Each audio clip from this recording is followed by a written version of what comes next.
गुरुर्ब्रह्मा गुरुर्विष्णू गुरुर्देवो महेश्वरः गुरुः साक्षात परब्रह्म तस्मै श्री गुरवे नमः. रसिक श्रोत्यांच्या चरणी सादर नमस्कार. आजची ही 9वी कथा संयम मूर्ती एकनाथ. कृष्णाष्टमीचा महोत्सव तर गुरुकृपेने उत्तम संपन्न झाला. आता सद्गुरूंनी आपल्या शिष्योत्तमाला गृहस्थाश्रमाची आज्ञा केली होती.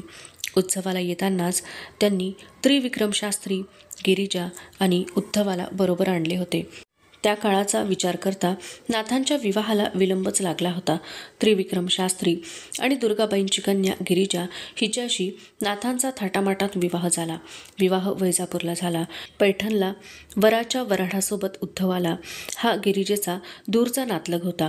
जीवनभर त्याने एकनाथ आणि गिरिजा यांच्या परिवाराची निरपेक्ष सेवा केली. नाथांना 3 अपत्ये झाली: गोदा, हरी आणि उमा. नाथांचा दिनक्रम असा: पहाटे सूर्योदयापूर्वी उठावे, प्रातर्विधी आटोपून गोदेवर स्नानासाठी जावे. नाथ स्नान करून परतेपर्यंत उद्धव आणि गिरिजादेवी पूजेची तयारी पूर्ण करत असत. नाथांनी स्नान करून यावे, देवपूजा करावी, नामस्मरण ग्रंथवाचन करावे, मग आलेल्या लोकांशी व्यवहार चर्चा करावी, नंतर लेखनास बसावे. नाथांची एकाग्रता अपूर्व होती. भोजन समय उठावे, अतिथी अभ्यागत यांची ये जा भरपूर होती. रोज किमान 25 ते कमाल 50 असे लोक भोजनास असत. नाथाघरी काही उणे नव्हते. येणा जाणाऱ्याचे प्रेमाने स्वागत होई. भोजनोत्तर अंमळ विश्रांती, नंतर थोडे कामकाज, लिखाण आवरावे आणि सायंकाळच्या कीर्तनाची तयारी सुरू करावी. नाथांच्या बरोबरीने उद्धव सखाही तयारीला लागायचे. तयारी पूर्ण झाल्यावर एकनाथ महाराज कीर्तनाला उभे राहायचे. कीर्तनाची मर्यादा कैसी: देव सांगे उद्धवासी, गावे नाचावे साबडे, न घालावे कोडे त्या काही, मिळेल तरी खावे अन्न, अथवा परिणेती भक्षून, जाईल तरी जावो प्राण, परी न सांडावे कीर्तन. किरकिर आणू नये पाठी, बोलू नये भलत्या गोष्टी, स्वय उभा राहून तेथे करी मी कीर्तन. घात आलिया निवारी, माता जैसी बाळावरी, बोले उद्धवासी गुज, एका जनार्दनी बीज.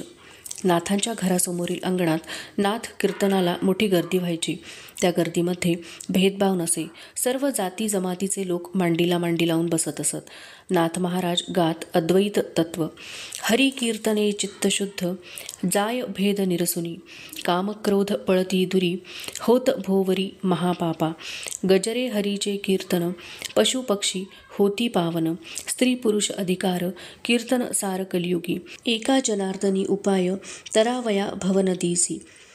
प्रसाद वाटप झाल्यावर मंडळी परतत असत. एकदा एकनाथ गंगास्नान करून परतत असताना हा कोण जाणे एक यवन पुरुष आडवा आला आणि त्यांच्या अंगावर थुंकला. नाथ शांतपणे गोदेकडे म्हणजेच गंगेकडे गेले आणि परत स्नान करून येऊ लागले. पुन्हा तो पुरुष त्यांच्या अंगावर थुंकला. पुन्हा नाथांनी स्नान केले. असे अनेक वार झाले, परंतु शांतमूर्ती नाथांनी कोणतीही प्रतिक्रिया न देता स्नान करावे इतकेच घडले. हा प्रकार 108 वेळा घडला असे सांगितले जाते. 108व्या वेळी जेव्हा नाथ स्नान करून परतले तेव्हा मात्र त्या यवनाने नाथांसमोर हात जोडले. तो म्हणाला, मैं 4 बार मस्जिद जाता हूँ, नमाज अदा करता हूँ, अल्लाह को याद करता हूँ, मैंने इतनी शांति और क्षमा कहीं नहीं देखी. त्याच्या डोळ्यात पाणी उभे राहिले.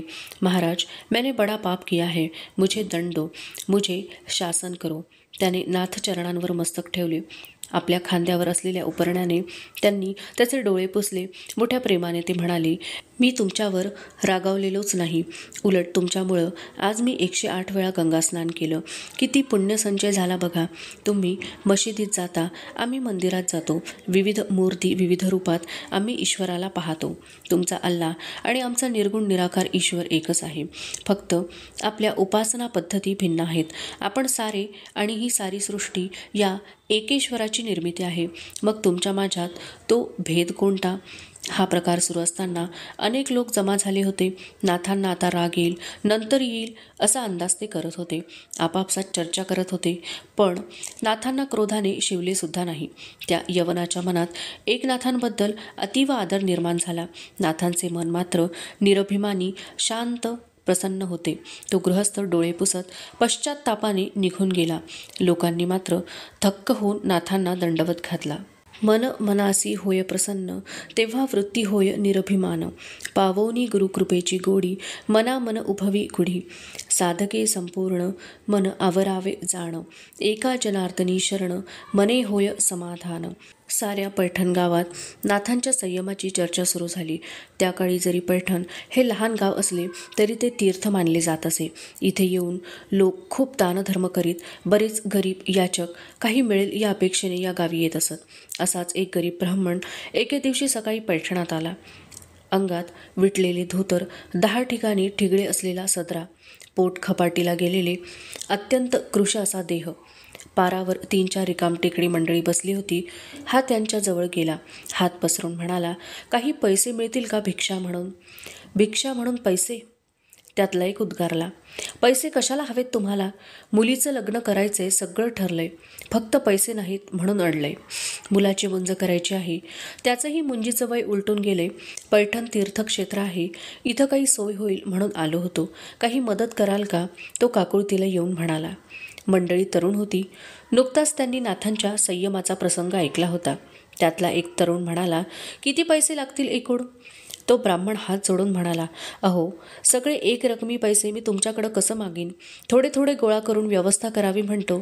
एकदम सगळे मिळाले तर तुमची काही हरकत आहे का? दुसऱ्यानं विचारलं. तसं झालं तर देवच पावला. पण तसं कसं होईल? माझी गरज खूप मोठी आहे, मला 200 रुपये हवे आहेत, तो ब्राह्मण म्हणाला. आणि एकदम 200 रुपये मिळाले तर? तिसऱ्याने विचारले. माझी गरिबाची थट्टा करू नका सकाळी सकाळी. इतकी मोठी रक्कम एक टाकी मी पाहिली सुद्धा नाही कधी. काही देणार असाल तर द्या, नाहीतर जातो मी, ब्राह्मण म्हणाला. आम्ही काही देणार नाही, पण तुम्हाला पैसे नक्की एक रकमी मिळतील, पहिला म्हणाला. त्यासाठी एक काम मात्र तुम्हाला करावे लागेल. आमच्या या पैठणात एकनाथ महाराज म्हणून एक गृहस्थ आहेत. मोठे सात्विक समजतात स्वतःला. त्यांना कधी क्रोध म्हणजे राग येत नाही. मोठे शांत, संयमी, क्षमाशील गृहस्थ म्हणून त्यांची ख्याती आहे. त्यांना राग येईल असं काही करा. ते तुमच्यावर रागावले, चिडले की त्यांचं ढोंग उघडं पडेल आणि आम्ही सगळे मिळून एक रकमी 200 रुपये देऊ. ब्राह्मणाने मनात विचार केला, काम तर सोपे आहे, पण या मुलांनी शब्द नाही पाळला तर? मी त्यांना राग आणीन. काम सोपं आहे, पण तुम्ही 200 रुपये नक्की द्याल ना? काळ्या दगडावरची रेघ, चौथा म्हणाला. 200 रुपये देण्याचं वचन पक्क, फक्त अटीचं पालन व्हायला हवं.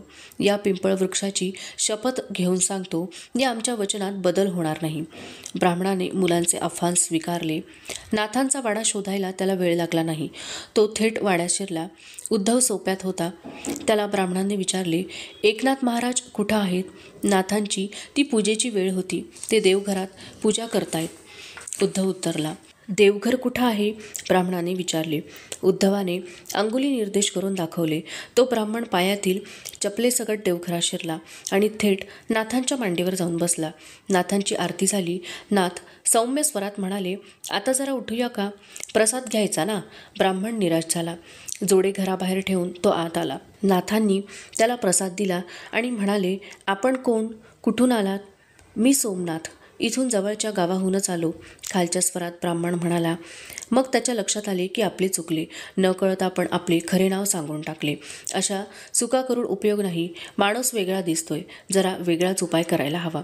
ब्राह्मणाच्या मनात हा विचार सुरू असताना नाथ म्हणाले, भोजन वेळ होत आली, भोजन करून जा हं. त्या दिवशी 25-30 लोक पंक्तीला होते. उद्धव, गोदा, हरी आणि गिरिजादेवी वाढत होत्या. गिरिजादेवी या नाथांच्या पत्नी आहेत याचे त्या ब्राह्मणाला पक्के ज्ञान झाले. खाली मान घालून जेवताना तो संधीची वाट बघत होता. पंक्तीमधल्या समोरच्या व्यक्तीला वाढण्यासाठी त्या खाली वाकल्या, ओणव्या झाल्या. ब्राह्मणाने टुनकन उडी मारली आणि तो त्यांच्या पाठीवर जाऊन बसला. आता तरी नाथ महाराज चिडतील. नाथ महाराज म्हणाले, सावकाश बरं का, एकदम उभ्या होऊ नका, पोर पडेल. गिरिजादेवी म्हणाल्या, असं मी करेन का? पोरांच्या खोड्या मला नवीन नाहीत, 3 मुलांची आई आहे मी. तो ब्राह्मण पटकन खाली उतरला. तो पार खजील झाला, पस्तावला. गिरिजादेवी आणि नाथांच्या चरणावर त्याने लोळण घेतली. ढसाढसा रडत त्याने आपली कर्मकहाणी सांगितली. शेवटी तो म्हणाला, नाथ महाराज, मी महापाप केलं. मला खेटरानं मारावं अशीच माझी लायकी आहे. नाथ महाराज सौम्य स्वरात म्हणाले, आधी शांतपणे जेवून घ्या. तुमच्या 200 रुपयांची व्यवस्था होईल. सारी जण जेवता जेवता थांबली आहेत. चला जेवायला बसा. ब्राह्मण परत जेवायला बसला. खाली मान घालून जेवू लागला. जणू काही झालेच नाही अशा वातावरणात पंक्तीचे जेवण झाले. नाथ जेवून उठले. फडताळामधून 400 रुपये काढून त्यातले 200 रुपये कनवटीला लावले. ब्राह्मणाचे जेवण झाल्यानंतर त्यांनी त्याच्या हातावर 200 रुपये ठेवले. तो ब्राह्मण नाथांच्या पायावर कोसळला. नाथांनी त्याला उठवले. चला आता पिंपळ पाराकडं जाऊ. तुम्ही धावत सुटायचं आणि मी तुमच्या मागं रागानं शिव्या शाप देत येणार. ब्राह्मण गोंधळला. त्याचा चेहरा बघून नाथ म्हणाले, 200 रुपयात मुलाची मुंज, मुलीचं लग्न होईल. पुढं आणखी खर्च असतातच की. चला मी सांगतो तसं करा. मग तो ब्राह्मण धावत सुटला. नाथ शापवाणी उच्चारत आरडाओरडा करत मागून धावू लागले. तो ब्राह्मण धावत धावत त्या पारापाशी आला. सुदैवाने ती तरुण मुले तिथेच आसपास होती. माणसं गोळा झाली. ब्राह्मणाने साऱ्या जमलेल्या मंडळींना सकाळी या मुलांनी दिलेले वचन सांगितले. या ब्राह्मणाला, पातक्याला मी खेटरानंच मारणार होतो, पण आज माझं व्रत आहे म्हणून मी तसं करणार नाही. नाहीतर याची चांगलीच खोडकी मोडली असती. नाथ क्रोधाचा आविर्भाव आणून म्हणाले, जमलेल्या मंडळींनी आता या मुलांनी 200 रुपये द्यायलाच हवेत अशी जोरदार मागणी केली. मुलांनी 200 रुपये गोळा केले आणि निरुपायाने त्या ब्राह्मणाला दिले. ठरल्याप्रमाणे तो ब्राह्मण निघून गेला. ब्राह्मण गेल्यावर नाथांनी त्या 4 तरुणांना जवळ बोलावले. त्यांच्या हातावर कनवटीचे 200 रुपये ठेवले. नाथ म्हणाले, बाबांनो, तरुण आहात तुम्ही. परनिंदा, टवाळी यातच असा काळ घालवणार. एखाद्याची परीक्षा बघण्याचा अधिकार लाखात एकाला असतो आणि कोणा एकाची परीक्षा बघण्यात त्याच्या गरिबीची थट्टा तरी आपण करत नाही ना. विचार करायला नको. अजून तुम्ही काही मिळवत नाही असे पैसे द्यावे लागणं म्हणजे तुमच्या पित्यालाच भुर्दंड. जा, हे पैसे वडिलांना द्या. कष्ट करा, विद्या संपादन करा. हे सारं करत असताना त्या पांडुरंगाला मात्र विसरू नका. त्याच्या साक्षीनंच जीवन व्यवहार करा. नाथांचे बोल ऐकून मुलांच्या डोळ्यांमधून पाणी गळू लागले. ती पश्चात्ताप पावली.